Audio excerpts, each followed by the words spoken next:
मुंबई पुण्यासह राज्यातील अनेक भागांमध्ये मुसळधार पाऊस सुरू आहे। तसंच पुढील 3 दिवसांमध्येही मुसळधार पाऊस कोसळेल असा अंदाज वेधशाळेने वर्तवलेला आहे। त्यामुळे राज्य आपत्ती विभागाने सतर्कतेचा इशारा दिला।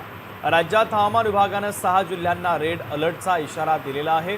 पुढील 3 ते 4 दिवस असाच मुसळधार पाऊस कोसळेल असा अंदाज आहे। सातत्याने आतापर्यंत जो पाऊस झालेला आहे त्याची काही दृश्य आम्ही तुम्हाला दाखवतोय। पुणे, सातारा, महाबळेश्वर, कराड, कोल्हापूर, सोलापूर, पंढरपूर, इंदापूर, रायगड, रत्नागिरी, जालना, श्रीवर्धन, पिंपरी चिंचवड आणि दौंड या परिसरातली ही दृश्य आहेत। यावरून आपल्याला पावसाचा अंदाज येतोय।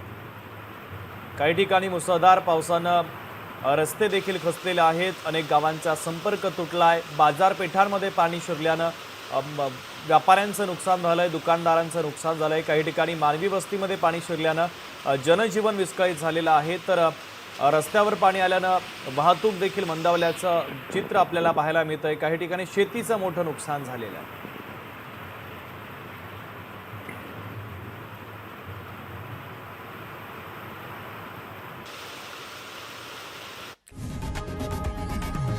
लोकशाही मराठी ऐका, पहा, जागरूक रहा।